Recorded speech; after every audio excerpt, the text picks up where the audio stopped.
Baik, bismillahirrahmanirrahim. Assalamualaikum warahmatullahi wabarakatuh. Waalaikumsalam warahmatullahi wabarakatuh. Alhamdulillahi rabbil alamin. Wassalatu wassalamu ala ashrafil anbiya'i wal mursalin wa ala alihi wa sahbihi wa man tabi'ahum bi ihsanin ila yaumiddin, amma ba'd. Puji syukur atas nikmat Allah Subhanahu wa taala. Salawat dan salam kepada junjungan kita Nabiullah Muhammad sallallahu alaihi wasallam. Allahumma salli wa sallim alaihi. Alhamdulillah jamaah Sekolah Fikih Live yang dirahmati Allah Subhanahu wa taala. Alhamdulillah, puji syukur atas nikmat Allah, pada malam hari ini kita kembali dipertemukan oleh Allah Subhanahu wa taala dalam rangka menuntut ilmu di program Sekolah Fikih Live yang dipersembahkan oleh Rumah Fikih Indonesia.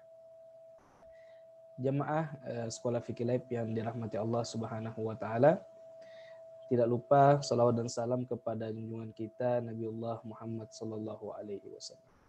Allahumma salli wa sallim.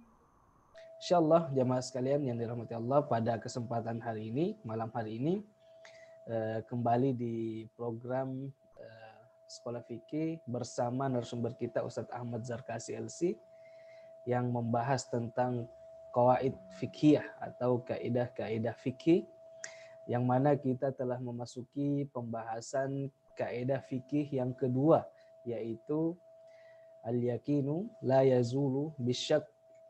Dan di mana kita juga alhamdulillah pada pertemuan yang lalu kita telah membahas pembukaan atau perkenalan tentang kaidah yang kedua ini. Dan insya Allah pada malam hari ini kita akan membahas kaidah-kaidah turunan yang berada di kaidah yang kedua ini, yaitu al-yakinu la yazulu bisyak.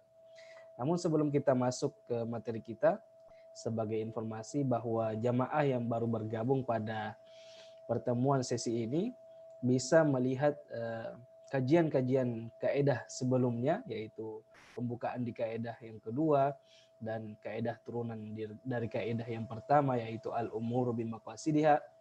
Jamaah sekalian bisa menyaksikannya di channel YouTube Rumah Fikih dengan menuliskan di kolom searching, yaitu channel Rumah Fikih.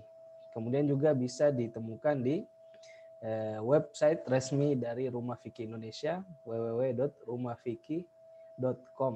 Kemudian di sana ada kolom khusus untuk Sekolah Fikih Live. Di sana terdapat rekaman-rekaman kajian dari Sekolah Fikih Live. Baik jemaah sekalian yang dirahmati Allah, sebelum kita masuk materi, izinkan saya untuk menyapa narasumber kita. Assalamualaikum Ustadz Ahmad Zarkasi. Kaifa haluk? Waalaikumsalam. Alhamdulillahirabbil alamin. Insyaallah malam hari ini kita akan membahas tentang turunan dari kaidah yang kedua, Ustadz ya. Dan salah satu di antaranya yaitu al-aslu fil asya'i al-ibahah. Ya, hukum asal segala sesuatu itu boleh. Ya. Tentu itu kaidah turunan yang saya nggak tahu ya kita bakal nyampe apa ke situ, karena al-yakin la yazul bisyak, kaidah turunan yang saya siapkan ini lumayan banyak ya. Jadi mudah-mudahan sampai gitu. Insyaallah. Ya, tentu saya dan para partisipan sekalian sudah merasa penasaran, Ustaz. Ya. Baiklah, insyaallah kita lanjut saja kajian kita. Untuk efisiensi waktu, fa alal ustad fa alaihi falyatafaddal mashkura wa ma'jura. Silakan, Ustaz. Ya, bismillahirrahmanirrahim. Assalamualaikum warahmatullahi wabarakatuh. Alhamdulillahi wassalatu wassalamu ala rasulillahi amma ba'du. Para jemaat, teman-teman mahasiswa sekolah fikih, teman-teman jemaah rumah fikih yang dirahmati Allah, alhamdulillah pada kesempatan malam hari ini kita diberi nikmat oleh Allah sehingga bisa berkumpul kembali, sehingga bisa bersilaturahmi kembali walaupun secara virtual, dan juga bisa dengan nikmatnya kita menunaikan salah satu kewajiban kita, yaitu menuntut ilmu agama.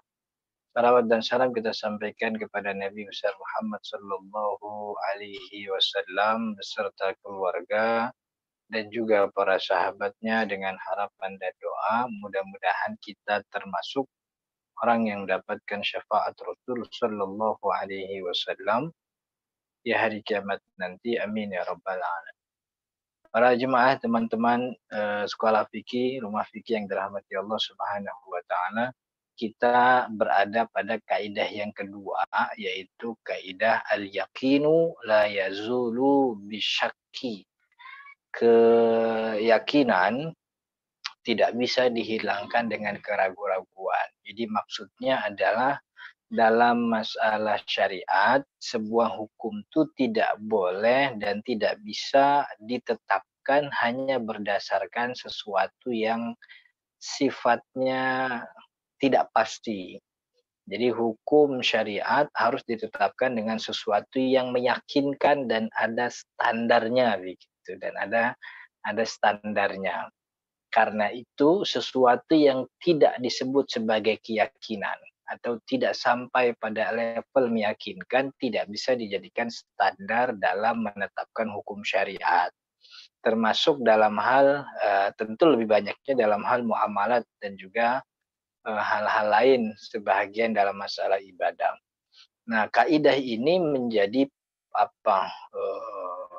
menjadi payung besar yang menaungi di bawahnya banyak masalah-masalah fikih. Di pertemuan sebelumnya, ini nggak enaknya kita sudah libur beberapa hari ya, karena mestinya kita ketemu Senin malam Selasa, tapi karena ada satu hal dan yang lain kita libur nih ya. Sayanya nggak berkesempatan bisa begitu.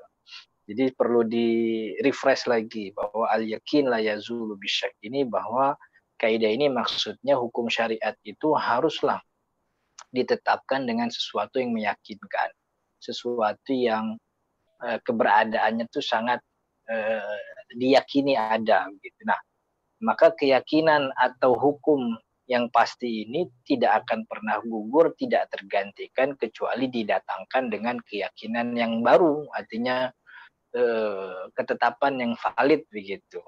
Jadi selama yang datang itu adalah sesuatu yang masih meragukan 50-50 atau bahkan kurang daripada itu, maka tidak bisa mereplace hukum yang sudah ada dan ditetapkan dengan sebuah keyakinan. Itu maksudnya al-yakin la yazul bisyak. Imam As-Suyuti mengatakan dalam Al-Ashbah wa Nabair, malah 3/4 hukum syariat di agama kita, ya itu kaidahnya tuh al-yakinu la yazulu bisyak begitu. Jadi al-yakin la yazulu bisyak ini menaungi hampir 3/4 masalah fikih dari sekian banyak masalah fikih. Jadi kalau beberapa ulama kan menyebut syariat ini kan isinya 3 ya. Akidah, syariat, dengan akhlak gitu ya. Akidah itu ya berkaitan dengan keyakinan kita kepada ketuhanan Allah, kemudian syariat, halal haram, kemudian akhlak kan begitu. Nah, dari 3 hal ini, yang satu hal ini sepertiga agama, itu 3/4-nya ada pada yakin la yazulu bisyak gitu. Jadi dengan kita menekuni kaidah ini, insya Allah beberapa banyak masalah insya Allah terselesaikan kan begitu. Insya Allah terselesaikan. Mudah-mudahan, karena begitulah tujuan kaidah fikih ya. Tujuan kaidah fikih itu dibikin rumus-rumus agar orang awam pun bisa memanfaatkan sebagai al-hukmu fi badi'ir ra'i. Dia menghukumi masalah dia sendiri di benak pertamanya gitu.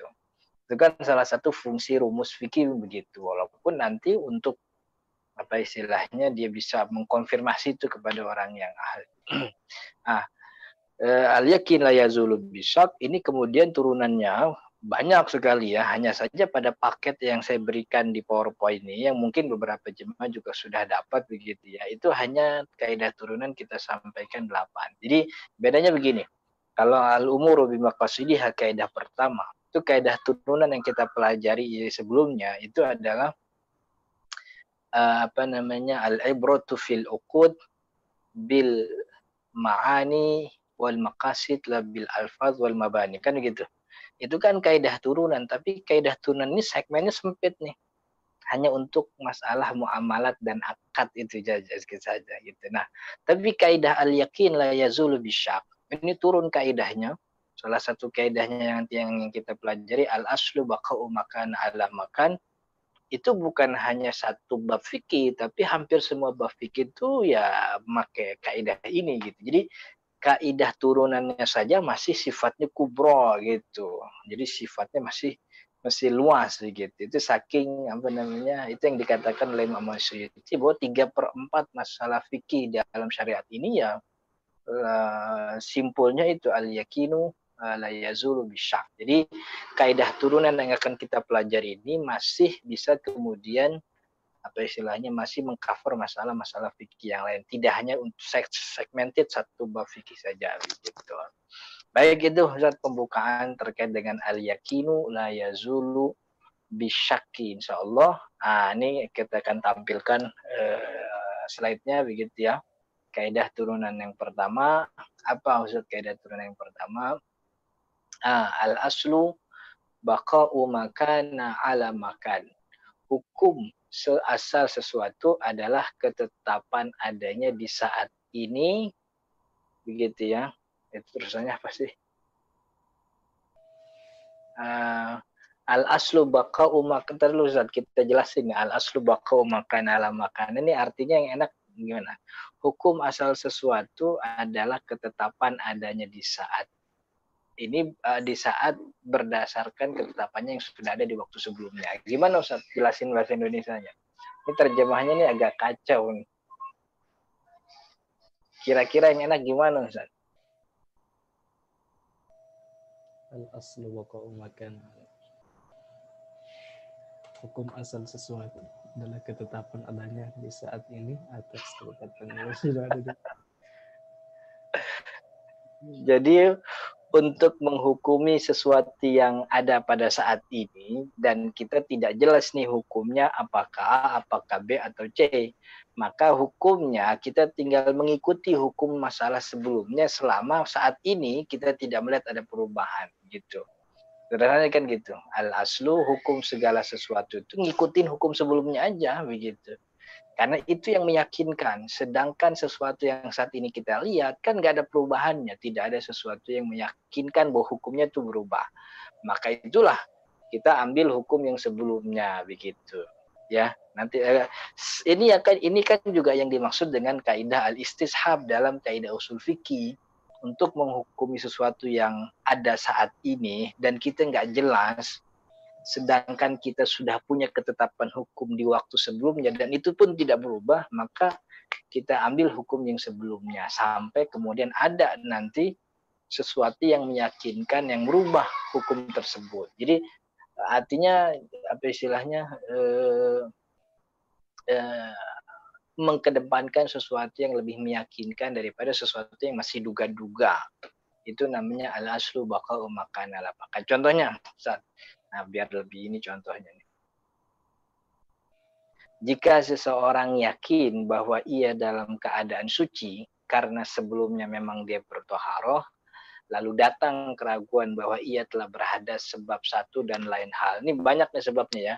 Maka hukumnya ia tetap dalam keadaan suci. Begitu juga sebaliknya, jika ia yakin akan statusnya yang berhadas, lalu muncul keraguan apakah ia sudah bersuci atau tidak, maka ia dihukumi tetap pada status berhadasnya karena itulah asalnya. Jadi orang yang sudah dalam keadaan suci, kemudian dia berangkatlah sholat zuhur misalnya. Setelah sholat zuhur, kemudian dia melakukan hal-hal yang biasalah, dia makan, kemudian dia baca buku, atau dia mungkin menonton TV, datang waktu asar, gitu. Dia mikir wudhu lagi apa enggak ya, gitu, misalnya. Karena sepanjang yang dia ingat, tidak ada sesuatu yang datang kepadanya itu yang membuat dia berhadas, kan gitu. Makan kan enggak batalin wudhu. Nonton TV batalin wudhu, Ustaz? Enggak. Tapi kalau yang dinonton artis-artis rada apa pakaiannya setengah-setengah juga nggak batalin wudhu kan gitu. Jadi kagak ada yang membuat dia. Jadi keraguan apakah batal atau tidak itu kan sesuatu yang tidak bisa dipastikan. Tapi kepastiannya zuhur tadi ani udah wudhu dan tidak ada sesuatu yang meyakinkan kalau ani batal wudhu kan gitu. Nah, maka al aslu hukum asal orang ini baqa'u makana tetap kepada sesuatu yang sebelumnya ada, baqa'u makana ketetapan itu ada saat ini ala makana atas sesuatu yang sudah ada sebelumnya. Dia sebelumnya sudah bersuci, ya saat ini hukumnya juga sudah bersuci karena tidak ada sesuatu yang meyakinkan bahwa dia batal wudunya. Dia tidak bersentuhan dengan istrinya. Dia tidak kentut. Dia nggak gila. Dia nggak tidur. Nah, itu kan sesuatu yang meyakinkan. Atau sebaliknya, jika ia yakin akan statusnya yang berhadas, lalu muncul keraguan apakah ia sudah bersuci atau tidak begitu. Dia berhadas nih, meyakinkan dia bangun dia bangun tidur kalau dia berhadas. Kemudian datang ke masjid, dia bingung, gue udah wudhu apa belum ya gitu.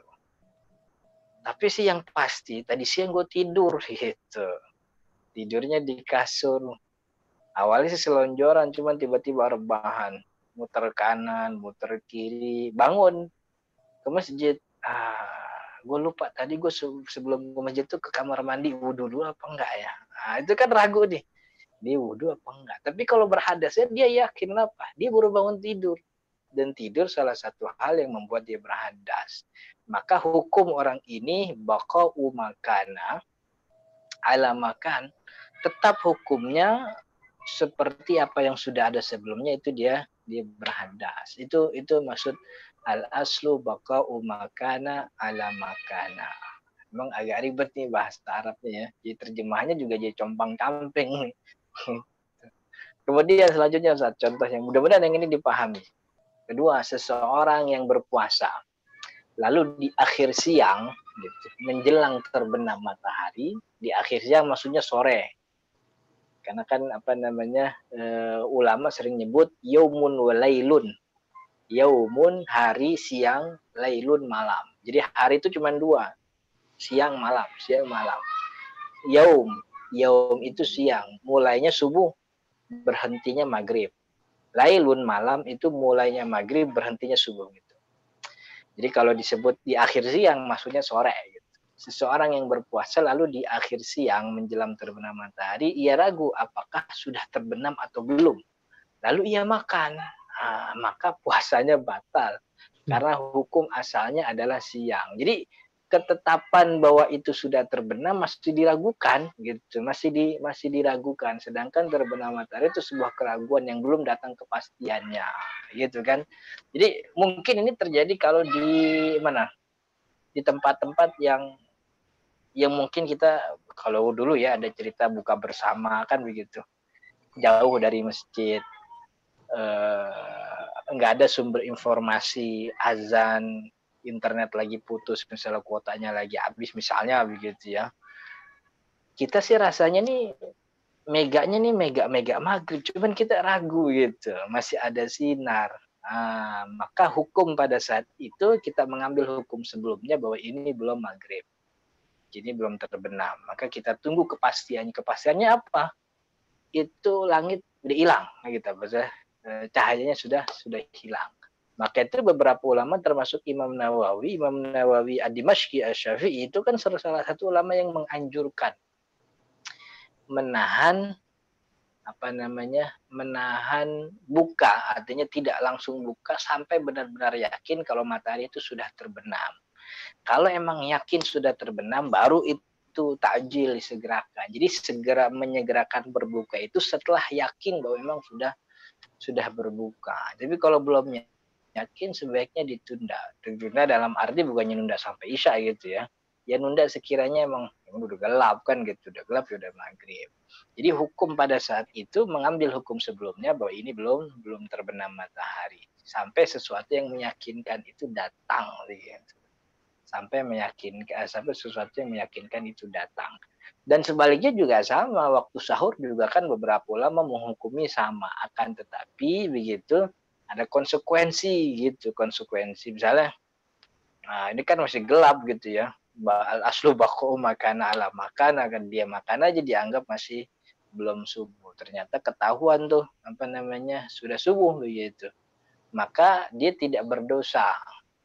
Itu namanya makan salah keliru, tapi puasanya tetap wajib diqodho. Puasanya hari itu tidak berlaku karena dia telah makan di waktu yang sudah diwajibkan puasa.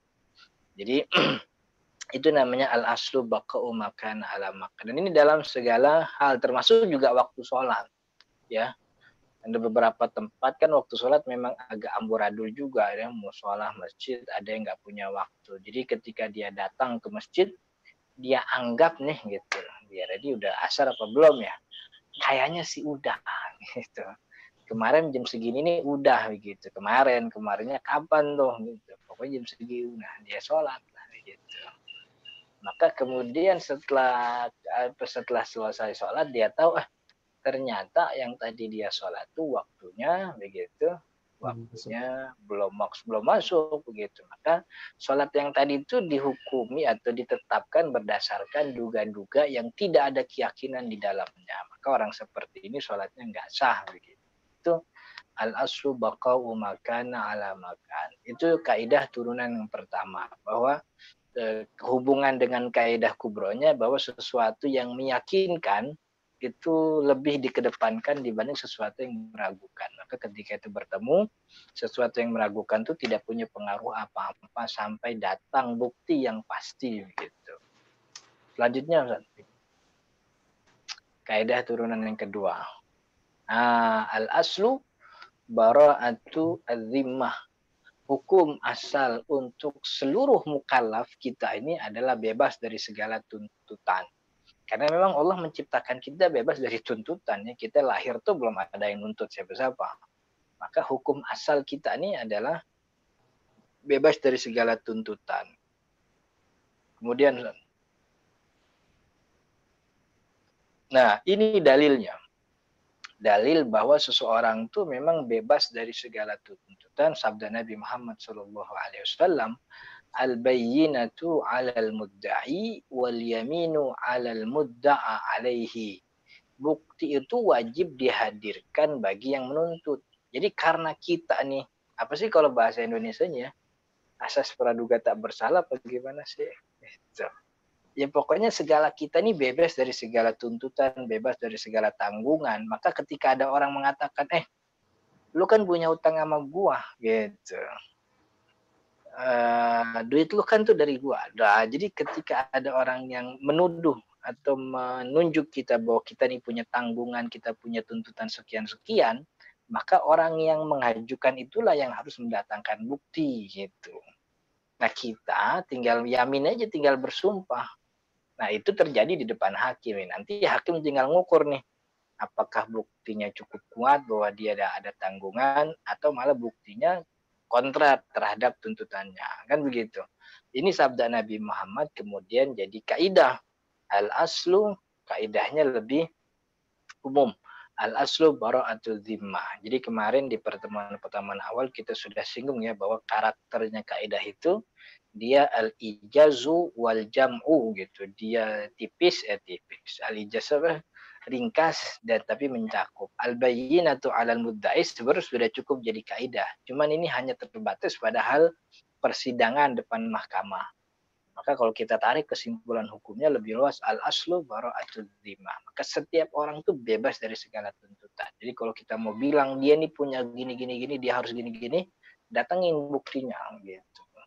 Jangan suruh orang datengin. Jadi jangan kebalikannya. Coba buktikan kalau Anda bebas dari segala tuntutan. Itu balik gitu. Justru bebas dari tuntutan itu ya hukum asli kita. Kita tuh aslinya. Maka yang asli itu nggak usah diminta bukti. Karena tidak ada orang yang meminta bukti membuktikan bagaimana ikan tuh berenang. Hukum aslinya ikan ya berenang. Maka jangan diminta buktinya kan begitu. Jadi kan kadang ada terbalik ya. Buktikan kalau Anda tuh tidak bersalah. Loh emang nggak bersalah gitu. Justru seluruh manusia itu tidak bersalah, tidak ada manusia yang apa istilahnya bebas dari kesalahan kecuali sampai datang buktinya nih. Nanti tanggal sekian bulan sekian nih di CCTV ada gini. Itu bukti. Barulah diminta sumpahnya. atau diminta keterangannya. Kemudian Ustaz lagi. Nah, maksud hadis Nabi Muhammad SAW tersebut ketetapan syariat bahwa seseorang itu terbebas dari segala tuntutan atas dirinya sampai ada bukti yang nyata dan pasti akan tuntutan tersebut. Karena itu Nabi Muhammad SAW menyebutkan bahwa bagi orang yang menuntut harus mendatangkan bukti. Ini kalau di hukum kita itu kan buktinya minimal 2 kan, ada bukti 2 bukti yang meyakinkan, jadilah orang tersangka. Kalau belum jadi kalau belum buktinya sampai 2, jadi saksi dulu kan gitu. Nah, dikorek, nanti pernyataannya itu ternyata bisa jadi bukti yang memberatkan, jadi tersangka juga kan gitu akhirnya. Jadi apa namanya nggak tahu ya itu standar siapa tuh yang bukti harus 2 gitu. Karena memang asalnya seseorang itu terbebas dari segala tuntutan. Dan bagi yang dituntut untuk menanggapi tuntutan cukup baginya untuk bersumpah. Nanti yang menentukan dia salah atau tidak. Dia apa istilahnya punya tanggungan atau tidak punya tanggungan tentu keputusan hakim. Gitu kira-kira Ustaz Lukman ya. Ada apa bisa dipahami ya kaidah ini ya. Al-bayyinatu 'alal mudda'i. Nah, contoh masalahnya. Nah, ini contoh masalahnya. Jika seseorang mencederai kepala orang lain dengan sekali pukulan yang membekas, gitu. Lalu orang yang dicederai mengatakan bahwa pukulan yang ia terima adalah 2 kali. Karenanya ia menuntut diat 2 kali. Nah, ini perlu dikenalin kepada para jamaah bahwa yang namanya kisos itu sering kita dengar ya, kisos itu bunuh, orang yang membunuh maka dikisos dibunuh lagi. Padahal kisos itu bukan hanya terjadi nyawa dengan nyawa, tapi seluruh anggota tubuh kita ini punya kisos. Artinya ketika kita disakiti di bagian pala, kita pun bisa meminta kisos kepada hakim untuk dia juga disakiti dengan hal yang sama di kepalanya. Atau kalau nggak mau disakiti dengan hal yang sama, itu denda, namanya diat. Nah, diat untuk setiap anggota tubuh ini beda-beda dan semuanya mahal gitu ya, semuanya mahal, diatnya beda-beda. Ini harganya sekian dinar itu ada ketetapannya dalam at-tasyri' al-jinai. Jadi jangan anggap kalau kisos itu hanya untuk membunuh, tapi kisos itu seluruh anggota tubuh kita tuh ada diatnya, ada kisosnya. Jadi kalau kita menyakiti si fulan, lalu fulan nggak terima, lalu dia datang tuh ke rumah sakit gitu ya, kemudian divisum, wah orang kita nggak tahu ada yang mau apa enggak, orang gede doang yang kayak gitu. Ya orang sekarang kalau ditabok ya udah nabok lagi, nggak perlu ke rumah sakit dia tutup. Soalnya biaya rumah sakit pengadilan lebih mahal daripada nabok lagi. Tapi itu kan ketika divisum ternyata pukulannya hanya sekali, yang terbukti mencederai palanya itu sekali. Tapi dia nuntut, saya minta 2 diat gitu. Kenapa? Karena pukulan yang saya terima 2, tapi dia hanya bisa mendatangkan buktinya cuma 1. Gitu. Dalam hal ini pengakuan pelaku atau terdakwah yang diterima karena sesuai dengan pengakuan pelaku atau terdakwa yang diterima karena sesuai dengan keadaan. Sedangkan sesuai dengan keadaan maksudnya hasil visumnya itu, hasil buktinya menunjukkan bahwa pukulan itu yang mencederai hanya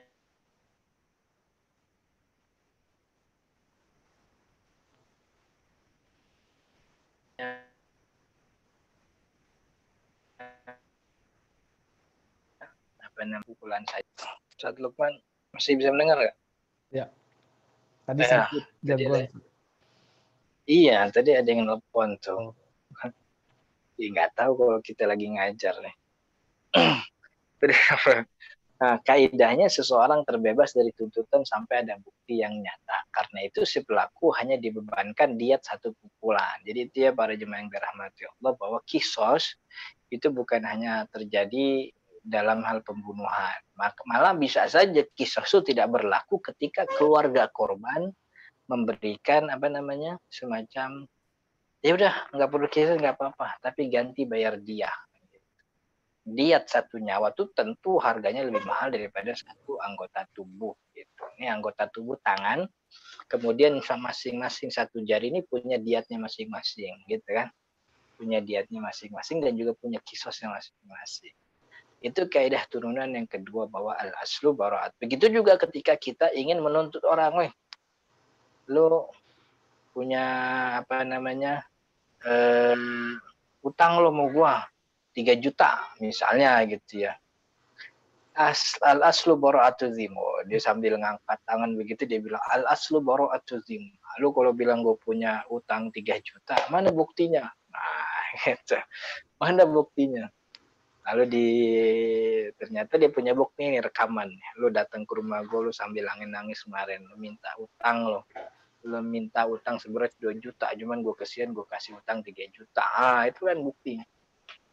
Jadi setiap orang tuh al-aslu bara'atu zimmah gitu.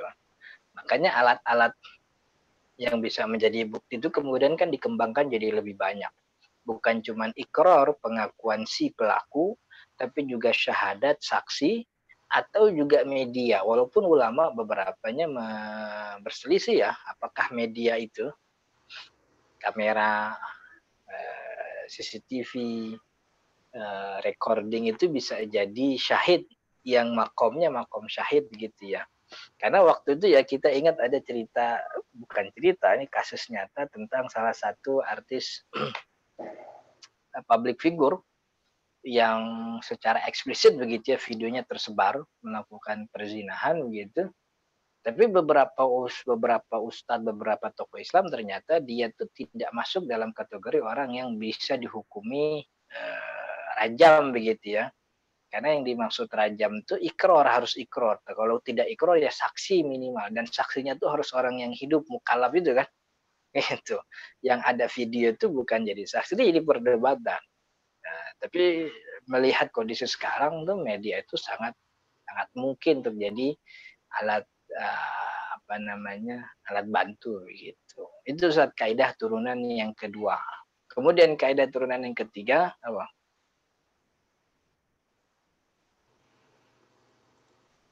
Kaidah turunan yang ketiga, al-aslu fi sifati awil umuri al-aridati al-adamu. Ini lebih panjang lagi kaidahnya, terjemahnya susah lagi. Hukum asal untuk sesuatu atau sifat yang baru adalah ketiadaan hal atau sifat tersebut. Dijelasin gitu, ada perkara asli dan juga perkara baru. Sebagaimana ada sifat asli dan juga sifat yang baru muncul. Kalau bahasa fikihnya selain al-aridah begitu, itu juga al-tari gitu. Satu perkara asli atau sifat asli adalah sifat atau perkara yang terdapat pada sesuatu atau juga makhluk sejak awal kemunculan dan kelahirannya. Seperti sifat hidup bagi makhluk atau juga keperawanan bagi seorang wanita. Jadi sifat asli yang tidak datang tiba-tiba, tapi emang aslinya ya begitu. Sedangkan sifat tambahan yang baru atau perkara baru itu sifat atau perkara yang kemunculannya baru belakangan dan ia bukan bagian dari benda atau makhluk tersebut sejak awal keberadaannya. Coba kita terus ini biar makin ini. Nah, contoh hukum gitu. Jika Bapak A mempunyai hutang kepada Bapak B sejak lama, dan ini sudah mantep ya, sudah yakin gitu ya, bahwa A ini emang hutang ke B begitu. Lalu kemudian Bapak A mengaku sudah melunasi atau mengaku bahwa Bapak B itu membebaskan dari hutang. Lalu Bapak B justru menolak pengakuannya. Maka yang diterima adalah pengakuan Bapak B. Karena hutang adalah perkara asal, yang namanya hutang itu ya belum dilunasi. Kalau sudah dilunasi namanya bukan hutangan begitu. Hukum asal perkara hutang itu perkara asalnya, dan pembebasan itu adalah sesuatu yang baru datang kemudian, muncul kemudian. Kaidahnya sesuatu yang muncul kemudian itu aslinya tidak ada sampai ada asal. Jadi hukum yang sesuatu yang baru datang itu kita anggap nggak ada sampai ada bukti. Maka ketika Bapak A mengaku, oh Bapak B udah bebasin utang saya, itu kan dia mendatangkan sesuatu yang baru, ditumpuk dengan sesuatu yang lama. Sesuatu yang lamanya hutang, ini aslinya utang. Kemudian dia bilang Bapak B udah ngelunasin, udah bebasin utang saya. Nah, maka sesuatu yang baru ini kita anggap nggak ada dulu lah gitu. Kita anggap nggak ada sampai ada bukti. Maka kita tetapkan bahwa Bapak Bapak A tetap punya hutang terhadap Bapak B. Bisa dipahami ya Ustaz Lukman ya? Insyaallah. Coba kalau klik lagi ada contoh masalah lagi nggak? Apa langsung kaidah selanjutnya? Langsung kaidah. Kaidah turunan yang keempat. Ini kalau masih jam berapa sekarang? Jam 20, masih ada satu lagi. Tapi sebelumnya Ustaz Lukman, kaidah turunan yang ketiga tadi mesti kita pertegas begitu ya. Bahwa iya, jadi sesuatu yang muncul belakangan. Contoh ya, contoh. Air yang ada di belakang rumah kita atau di dapur kita atau di kamar mandi kita, yaitu airnya mutlak begitu. Airnya mutlak. Dan itu kita saksikan secara jelas, sebelumnya kita yakin bahwa itu air mutlak, sumber airnya bersih. Kemudian anak kita gitu ya, pagi-pagi dia ngetok kamar kita, "Pak, ono airnya dikencingin tikus," misalnya gitu.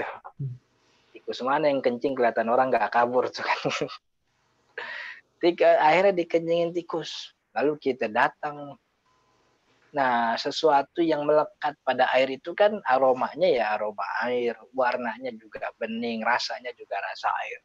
Maka untuk merubah hukum air ini perlu mendatangkan sesuatu yang baru, dan sesuatu yang baru itu harus ada buktinya, gitu. Harus ada bukti bahwa dia memang jatuh kepada air ini, begitu, sehingga merubah hukumnya. Dan kaidahnya bahwa sesuatu yang baru itu kita anggap tidak ada sampai kita menemukan bukti yang pasti. Nggak ada rekaman video CCTV juga nggak ngerekam ada tikus lewatin ember tuh kan gitu. Ini anak belum ngumpul sukmanya udah bangun ke kamar mandi, jangan-jangan ya kan gitu. Yang dilihat ternyata tikus, padahal itu cuma imajinasi aja gitu. Itu contohnya ya. Jadi sesuatu yang baru hukumnya kita anggap tidak ada sampai kemudian ada bukti. Begitu juga wanita gitu ya. Wanita yang dituduh sudah hilang keperawanannya, maka penuduh itu harus mendatangkan bukti karena dia mendatangkan sesuatu yang baru. Karena aslinya wanita itu yang kalau belum nikah ya masih perawan. Gitu. Maka ini kan apa istilahnya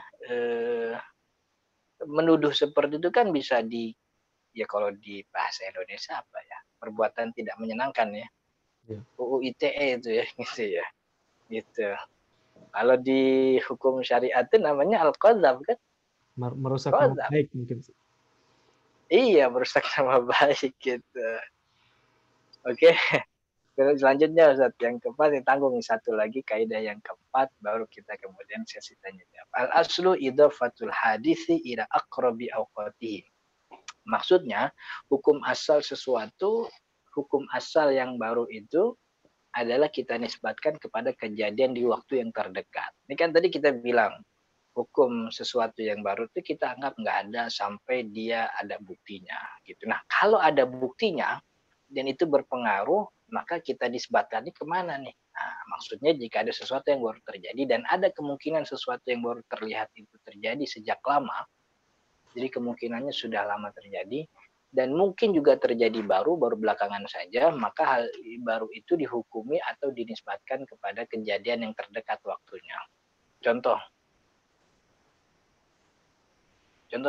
Nah, jika seseorang melihat air mani terdapat pada baju atau celananya, dan ini sesuatu yang umum ya, dan itu pasti kita pernah merasakan nih.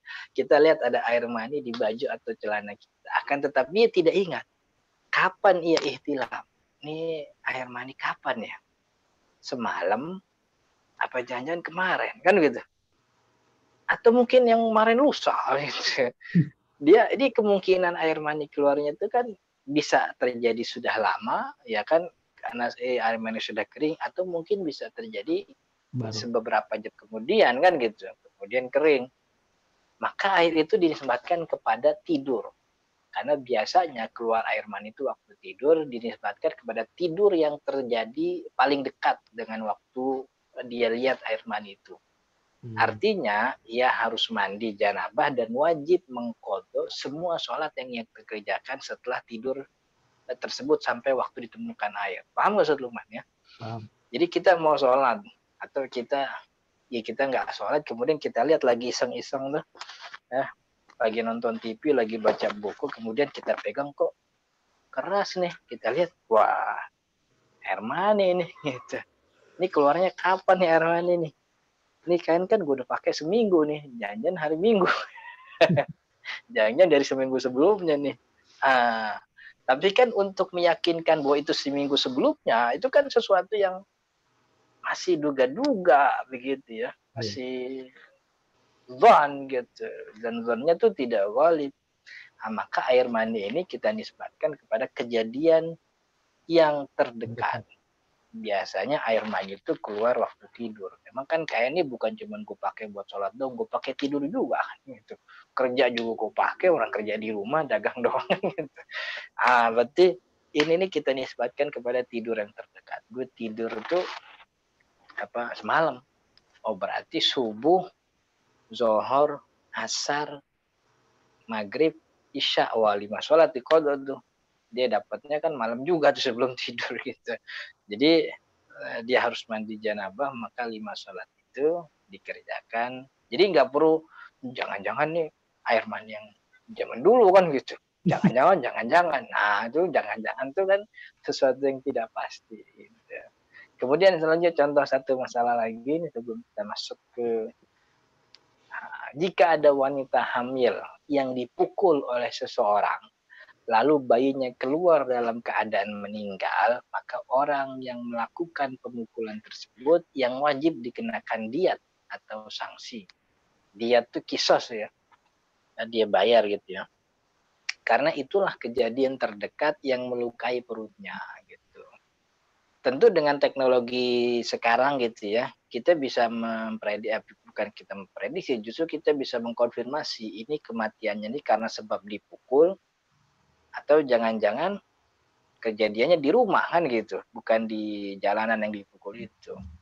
Tapi kan istilahnya kejadian-kejadian yang mempengaruhi perut tuh jadi pertimbangan. Akan tetapi jika bayi itu lahir dalam keadaan hidup, lalu beberapa waktu kemudian ia meninggal, tulisannya salah, ia meninggal, maka pemukul sebelumnya tidak bisa dikenakan diat, melainkan kematiannya itu dikaitkan dengan kejadian terdekat. Karena bisa saja kurang gizinya, lahirnya mungkin kurang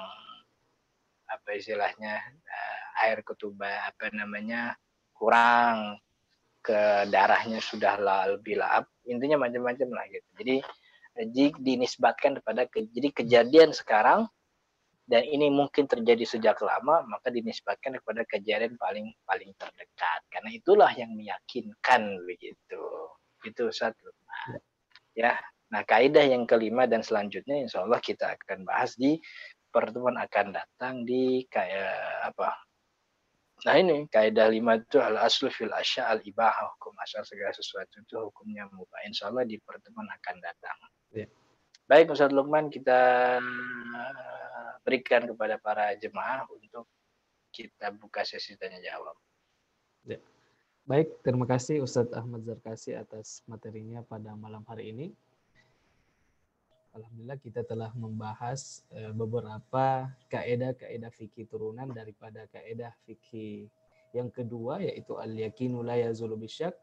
Dan ternyata waktu kita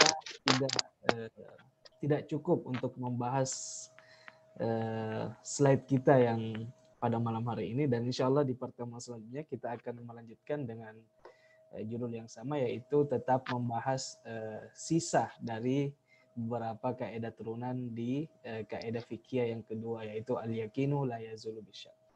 Dan seperti biasa, setelah kita menerima materi, maka saya sebagai host membuka sesi tanya jawab bagi jamaah sekalian yang berada di Zoom maupun di YouTube. Silahkan mengajukan pertanyaan dengan cara raise hand atau menuliskan pertanyaan di kolom chat atau kolom komentar. Baik, sudah ada yang angkat tangan dari Bapak Ahmad MZ. Silakan Pak Ahmad. Assalamualaikum Ustaz. Waalaikumsalam. Assalamualaikum warahmatullahi. Mana rumahnya udah beres? Gimana? Rumahnya udah beres? Belum, minggu ini selesai. Jadi insya Allah pertemuan selanjutnya ini saya udah di rumah yang baru gitu ya. Bukan rumah sih, kontrakan juga jatuhnya kan gitu. Pokoknya saya mau nagih itu yang apa namanya, yang tingkatan niat. Itu yang pertama. Ya insya Allah, insya Allah. Yang kedua ini Ustaz, saya kok jadi ingat kalau di hukum positif kita itu ada kayak semacam idiom gini. Selama aturan baru tidak mencabut aturan lama, maka aturan yang lama masih berlaku. Iya, itu mirip-mirip ya. Mirip. Tapi gini Ustaz. Tapi kalau selama belum ada apa namanya nas baru, maka dipakai nas yang lama, gitu ya. Kalau nggak salah seperti itu tadi ya. Mas baru, mas lama, gimana tuh maksudnya? Nas. Oh iya nas. Gimana? Kok jadinya kayak istishab ya? Sama nggak itu? Istishab maksudnya gitu? Iya. Sama nggak? Iya. Sama. Jadi Pak Ahmad kalau ikutin sesi dari awal tuh kita singgung tentang keterkaitan kaidah al-yakin la yazul bisyakli dengan kaidah usul fikih namanya al-istishab. Jadi al-istishab itu kan sebenarnya sederhananya dia tuh menunggu dalil, menunggu wahyu. Istishab tuh menunggu wahyu. Selama wahyunya belum turun, kita pakai wahyu yang lama aja dulu gitu. Karena masalah ini kita nggak nemu, dan kita nemu masalah ini ada wahyu, tapi itu hukum sebelumnya. Apakah ini ada wahyu selanjutnya atau tidak, kita nggak tahu. Karena ketiadaan itulah, maka kita istishab, ngambil hukum yang sudah berdiri sebelumnya kepada masalah yang baru ini. Jadi kaidah keterkaitan al-yakin la yazulu bisyakni dengan kaidah usul fikih adalah masalah al-istishab itu. Gitu. Walaupun ada beberapa ulama ya yang melihat al-istishab itu bukan kaidah usul, tapi tidak meyakini al-istishab sebagai jalur istihad. Jadi kalau ada sesuatu yang belum ada wahyunya, maka hukumnya kita skorsing sampai ada wahyu yang kita temukan yang meyakinkan begitu. Dan itu menyulitkan karena wahyu sudah berhenti kan begitu. Penelitian pun dalam masalah ibadah ya sudah berhenti. Artinya istihadnya ya begitu-gitu aja. Begitu Pak Ahmad. Kalau boleh satu lagi Ustadz, kalau boleh. Gimana? Kalau boleh satu lagi nanya. Boleh. Itu yang terkait bukti dan saksi ya. Kalau nggak salah, zaman Nabi itu ini yang kasus yang perempuan mengaku zina itu Ustadz. Ya, betul. Itu kan diaturannya kalau nggak salah ada 4 saksi orang dewasa dan ada bukti ya.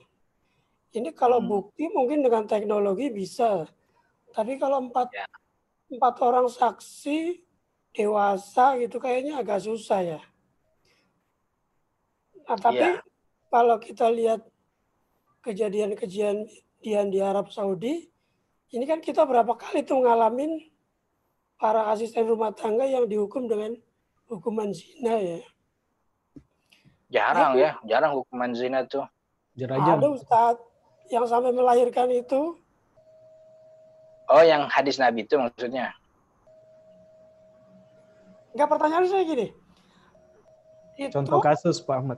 Kalau misalnya ada bukti, tapi saksinya kurang, bisa nggak diberlakukan? Oh, iya itu tadi masalahnya. Jadi untuk membuat seorang itu bersalah, memang yang pertama tuh ikror. Jadi ikror tuh sudah cukup menjadi dalil bahwa dia tuh ikror tuh pengakuan. Sebagaimana orang yang datang kepada Nabi Muhammad, ya Rasul, ini anak hasil zina, kan gitu. Ikror dia. Tapi Nabi Muhammad dia bilang, jangan-jangan ente dulu zinahnya dipaksa kali. Kan enggak. Jangan-jangan ente lupa kali. Enggak. Jangan-jangan. Nah itu kan jadi ikrornya tuh harus diuji juga, karena bisa saja orang mengaku karena ketakutan. Jadi pertama, hukum itu bisa dibebani kepada seorang tuh karena ikror, pengakuan dia. Tapi pengakuan itu juga perlu diuji kan gitu. Kalau dia tidak ada ikror, tidak ada pengakuan, baru yang kedua tuh saksi. Kalau perzinahan tuh saksinya 4. Nah, itu doang kan yang dalam disebutkan syariat dan disepakati, pertama ikrar dan saksi syahadah. Lalu kemudian muncul teknologi. Apakah teknologi itu bisa dikategorikan sebagai saksa syahadah, sebagai saksi? Itu yang jadi perdebatan banyak kalangan di antara sarjana muslim kita. Sebahagian bilang enggak, karena syahadah itu keterkaitannya dengan status muslim. Bahwa yang dimaksud syahadat itu kan dia muslim, dia laki-laki, dan dia juga tidak fasik kan begitu. Apalagi mungkin sekarang video bisa dimanipulasi, Ustaz ya. Iya, itu kan. Tapi sebagian ulama lain melihat,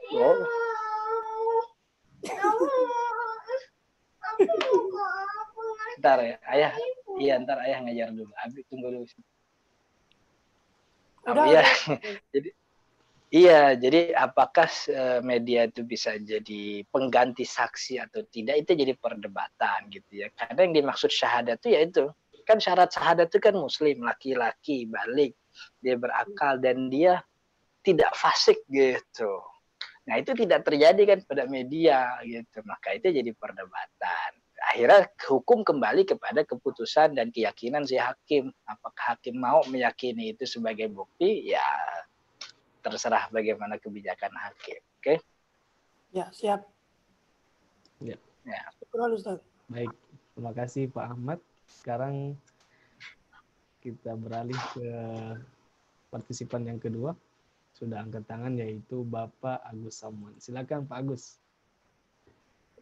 Baik, terima kasih. Assalamualaikum warahmatullahi wabarakatuh. Waalaikumsalam warahmatullahi wabarakatuh.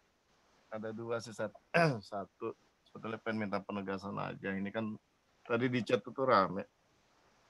Jadi kalau dasar ini Pak ya, kaidah Islam itu kan hanya diambil dari Quran dan hadis ya. Jadi nggak ada itu ambil dari filosof zaman sebelum Islam. Itu aja satu. Yang kedua, tadi masalah perzinahan. Itu kalau ngerujuk awal hukumannya ya untuk yang menjadi saksi 4 orang itu sebetulnya kayaknya nggak mungkin banget itu. Iya. Jadi sebetulnya itu satu dosa yang kalau bisa nggak mungkin lah itu bisa terungkap gitu kalau dengan kesaksian yang 4 orang itu. Iya. Orang itu melakukannya di tempat terbuka itu udah bukan bunyi lagi gitu ya. Itu aja Ustaz. Assalamualaikum warahmatullahi wabarakatuh. Waalaikumsalam. Iya, kalau yang kedua itu benar ya bahwa di zaman Nabi pun tidak ada hukuman zina, cambuk kepada pezina atas dasar kesaksian orang-orang. Dan kalau kita melihat atau merujuk kepada kitab fikih klasik ya, Tashri' al-Jinai, apalagi mazhab Syafi'i, itu ngomongnya kagak enak nih Ustaz Lukman nih. Itu saksi itu harus melihat bi'ainihi, maka disebut dengan istilah ainul yakin. Dengan matanya bahwa kemaluannya itu memang masuk begitu ke dalam kemaluan pasangannya, dan itu kan sesuatu yang tidak mungkin. Nah, ulama melihat ini sebagai syubhat. Maka karena ini hukumannya cambuk dan itu besar, dan bukan cuma cambuk, kan ini efek kepada nanti kehormatan dirinya setelah itu ya, selain nyawa kehormatan diri, maka syarat 4 saksi itu dinilai sebagai syubhat juga. Syubhat dalam arti ini penjagaan syariat terhadap seorang hambanya begitu, demi menjaga diri dan kehormatannya. Maka diberikanlah syarat seperti itu, dan itu bisa terjadi atau bisa dihukumi sebagai pezina hanya kalau ada ikror, pengakuan gitu ya. Jadi memang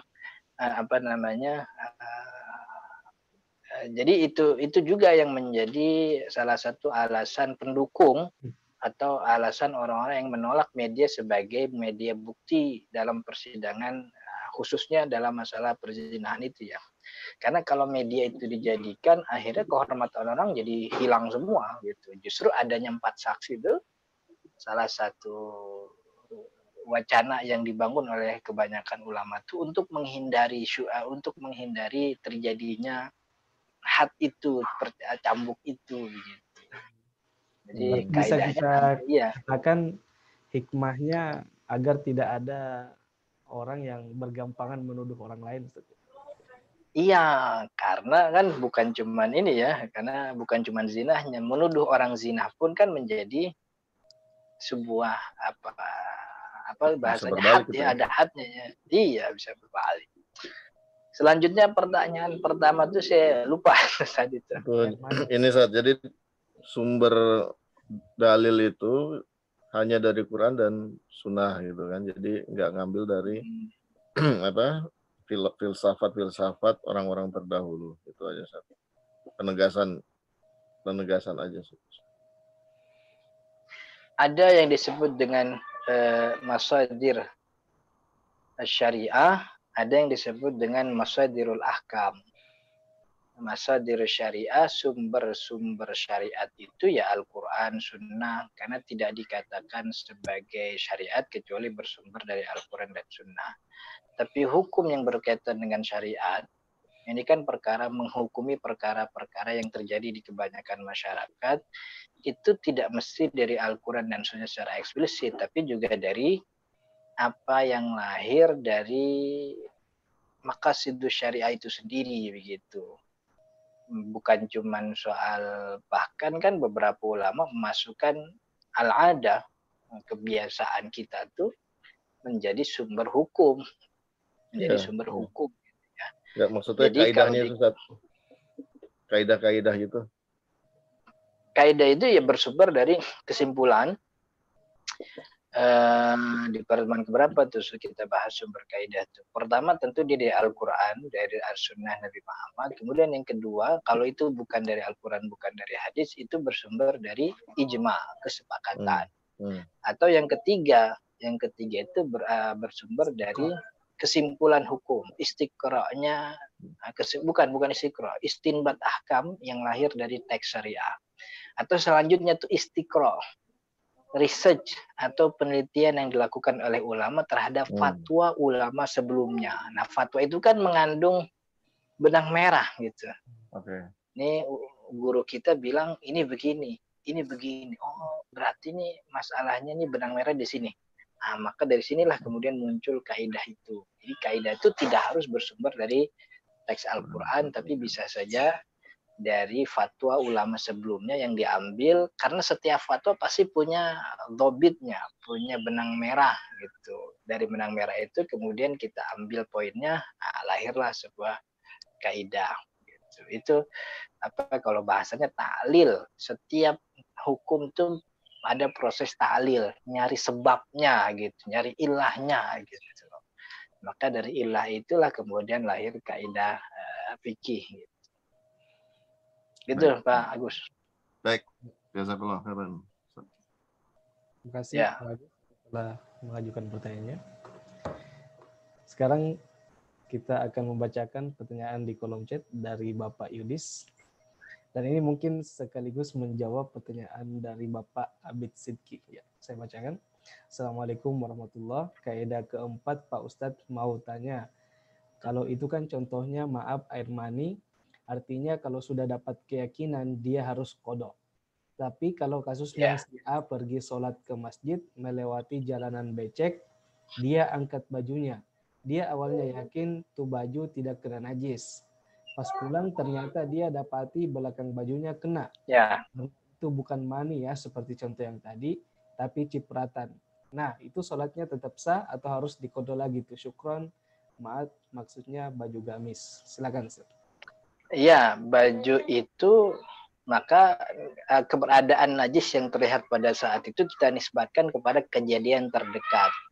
kapan kejadian baju gamis yang kita pakai itu kita berdekatan dengan najis. Ya tadi jalan pulang ada becek. Nah di jalanan ada becek. Nah di jalanan itu kan ada pulang, ada baliknya kan begitu. Ini bisa saja terjadi pada berangkatnya. Tapi kemungkinan yang terdekat itu adalah jalan pulangnya. Maka kalau seperti itu tidak perlu ada sholat yang dikodo begitu ya, karena kejadian terdekat yang berdekatan dengan najis itu adalah jalan pulang gitu. Tapi kalau dia Beda yakin jadi saat jalan pulang dia tidak melalui jalan itu misalnya, jadi tidak ada kemungkinan. Iya, berarti kemungkinan itu kan hilang. Berarti kemungkinan cuma satu, jalan berangkat. Berarti kalau jalan berangkat berarti dia sholat tadi pakai baju yang ada najisnya kan gitu. Ya, atau dia jalan berangkat kemudian pulangnya nggak ke rumah gitu, dia pulangnya ke Indomaret gitu, di Indomaret dia baru ketemu tuh najis gitu, maka dia maka kan yang paling terdekat itu jalan berangkatnya. Oke. Baik. Dan ini juga ya, saya udah masih ada belum tanyanya Ustaz Lukman? Di chat masih ada satu lagi. Ya. Tolong dijelaskan lagi soal kodo sholat yang kena air mani tadi, saya belum begitu paham. Ya, jadi kan begini, salah satu syarat sahnya sholat, orang itu harus terbebas dari hadas kecil dan juga hadas besar. Hadas kecil itu ya kencing, buang air kecil, buang air besar, kentut. Kalau hadas besar kan keluar air mani atau bergaul dengan pasangan walaupun tidak keluar air mani. Ketika dia dapati bajunya itu ada air mani, kan gitu, berarti kan ada proses pengeluaran. Proses pengeluaran itulah yang membuat dia berhadas besar. Artinya, kalau itu dia baru lihat malam misalnya, sedangkan pakaian itu dia sudah pakai sejak 2 hari sebelumnya, berarti ada kemungkinan bahwa ini sudah keluar 2 malam sebelumnya. Cuman kan kata kaidah fikih, ngukur kedua malam tuh kejauhan. Ngukur yang paling dekat aja, oh malam tadi. Berarti sejak malam tadi kita keluar air mani, buktinya ada tuh, buktinya air maninya ada gitu. Kita keluar air mani, tapi kita nggak mandi, karena kita anggap kita nggak keluar air mani. Badan kita, jiwa kita berstatus hadas besar, tapi kita tetap sholat tuh, karena kita anggap tidak keluar air mani. Zohor, subuh, zohor, asar, maghrib, isya, setelah isya, kita baru ngelihat ternyata ada air mani. Berarti sholat yang subuh, zohor, asar itu kita kerjakan dengan tidak memenuhi syarat sahnya, yaitu suci dari hadas besar. Karena tidak memenuhi syarat sahnya, maka sholat yang tadi dianggap tidak ada, ya nggak sah. Maka kewajibannya dia harus qadha. Ya, nah ini kembali nih ke hukum qadha sholat. Ini nanti kita udah bahas qadha sholat itu Ustaz Lukman ya. Waktu Ramadan nih kalau nggak salah ya, Ramadan. Jadi jumhur ulama ya qadha ya emang qadha wajib hukum. Jadi qadha sholat itu bukan boleh tapi wajib. Gitu, mudah-mudahan dipahami ya Ustaz. Iya. Baik. Ini dari Pak Ahmad mau nanya lagi Ustaz. Saya persilakan. Silakan Pak Ahmad. Wah, Pak Ahmad nanya lagi. Enggak, cuman mau penegasan aja. Tadi yang menyambung pertanyaannya Pak Agus tadi. Kayak jadi gini. Zaman dulu kalau nggak salah khalifah di masa dinasti Abbasiyah ya, Al-Ma'mun kalau nggak salah. Itu kan dia sangat suka dengan filsafat. Maksudnya, dan di zaman itu digalakkan penerjemahan buku-buku filsafat, terutama Romawi dan Yunani itu kan. Nah pertanyaannya, apakah penerapan hukum syariat yang sekarang dilakukan mengambil beberapa atau banyak yang mengambil dari filsafat-filsafat itu, Ustaz? Saya mau nanya itu. Makasih, Ustaz. Ataukah murni saya nggak bisa dari saya nggak bisa memastikan jawabannya iya atau tidak ya, karena saya tidak menekuni gitu ya. Tapi sepanjang yang saya pelajari, sepanjang yang saya tahu, sependek yang saya pelajari, bahwa apa yang dituliskan oleh ulama dalam setiap kitab fikih mazhab itu adalah fatwa yang sudah diverifikasi oleh ulama di setiap angkatannya. Jadi kalau Bapak Agus baca kitab Safinatun Najah yang tipis itu, yang itu keluaran abad sekian, itu adalah fatwa yang sudah diverifikasi oleh setiap tingkatan ulama, setiap ulama di tingkatan masanya gitu, sampai akhirnya gitu, sampai akhirnya jadilah itu keputusan mazhab. Maka apa yang sudah ditetapkan ini saya begitu meyakini bahwa ini bukan fatwa yang tiba-tiba mengambil sandaran hukum yang tidak pasti dan juga tidak suci begitu. Karena setiap zaman mesti ada ulama yang memeriksa. Kalau memang ini tidak dikatakan tidak valid, mestilah mendapat masukan dari ulama sezamannya. Jadi saya sudah cukup yakin. Tapi kalau mungkin terpengaruh, saya Allahu a'lam. Tapi yang saya yakini bahwa setiap perkara yang kita amalkan dari kitab yang sudah muktamad begitu, itu adalah hasil penelitian setiap sudah diverifikasi oleh, ya mungkin kita bisa katakan jutaan ulama, karena setiap tingkatan itu mungkin ada 1.000, ratusan ribu ulama begitu. Jadi kalau kita sholat subuh pakai kunut subuh gitu, itu kunut subuh itu kita mengamalkan pendapat yang sudah diverifikasi oleh jutaan ulama gitu. Tapi dalam hal kaitannya tasyri al-jinai, hukum Amalah lah gitu lah Ustaz. Ya, hukum muamalah. Kalau hukum muamalah itu kan basicnya, falsafahnya itu kan bukan wahyu ya. Iya. Dalam arti nggak berarti saya bilang nggak pakai dalil, tapi falsafahnya itu kan win-win solution, dan itu untuk menutupi kebutuhan hajat orang sekitar. Artinya kebutuhan orang tuh mungkin saja ada yang tidak tercover dengan beberapa teks syariah gitu ya. Maka dibawakanlah pengecualian, cuman ada batasan. Seperti bai salam itu kan. Bai salam kalau nggak salah nanti kita ada kaidah itu tentang bai salam. Termasuk juga bai taksid, jual beli kredit gitu. Jadi masalahnya itu Ustaz, apa yang kita pelajari hari ini agak mirip-mirip itu loh dengan asas hukum di bahasa yang lalu-lalu. Contoh yang bagaimana tadi kan kesannya hukum itu tadi yang yang menuntut itu yang harus menghadirkan bukti kan gitu loh. Iya. Artinya kalau misalnya terdakwanya memang buktinya sumir, ya udah dia harus dilepas gitu loh. Itu sama harusnya dengan dilepas. Kenapa Ustaz? Sumir ya itu harusnya dilepas. Sumir itu meragukan. Sumir itu artinya meragukan. Ya itu kan itu ada asas in dubio pro reo. Tadi yang asas mengenai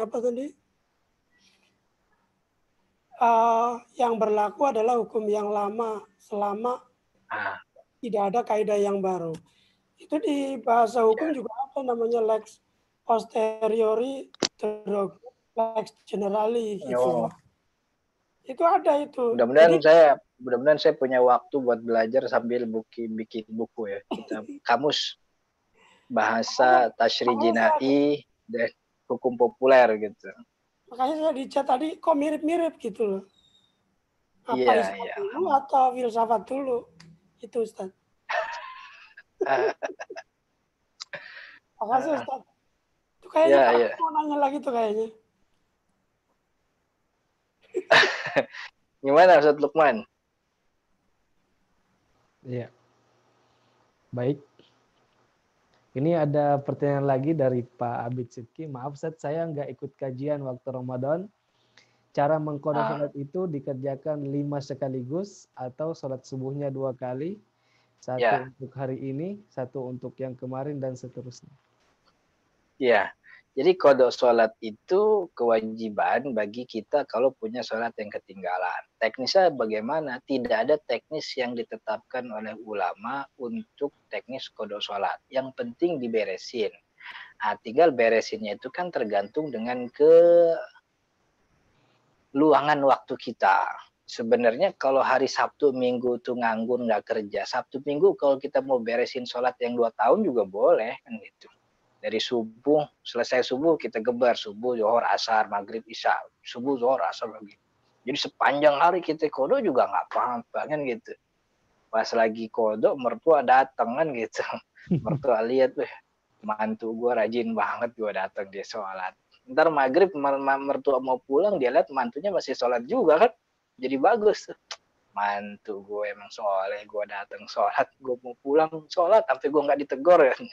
Gitu. Kata bini dibisikin, itu sholat 2 tahun lalu pak, 2 tahun lalu itu.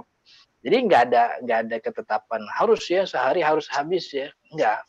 Jadi kapan waktu kita bisa menjadi satu-satunya, bukan satu-satunya. Kalau kita punya ada aturan tidak ada waktu terlarang sholat itu 5 waktu, ba'da subuh, ba'da asar, matahari terbit, matahari terbenam, matahari di atas kepala, itu 5 itu tidak berlaku untuk sholat qadha. Jadi sholat qadha kapan aja boleh. Nah, cuman kan yang lebih meringankan, yang lebih ngenakin tuh kata ulama, setelah sholat kita sholat lagi. Entah sekali atau 2 kali untuk mengqadha sholat yang ketinggalan tahun-tahun lalu atau bulan lalu. Itu lebih meringankan. Jadi kita sholatnya dapat, gugurin kewajiban bisa, kodonya juga kita dapat, tapi kita bisa menunaikan atau melanjutkan kerja kita. Tapi kalau seharian kita buat kodo sholat, iya boleh sih, nggak apa-apa. Cuman kan repot juga akhirnya. Akhirnya kita nggak dagang, akhirnya kita nggak kerja, capek doang gitu. Itu melelahkan. Jadi kodo sholat tuh teknisnya tidak ditentukan, yang penting diberesin. Maka kalau yang punya kodo tuh kasih ini aja, bikin jadwal.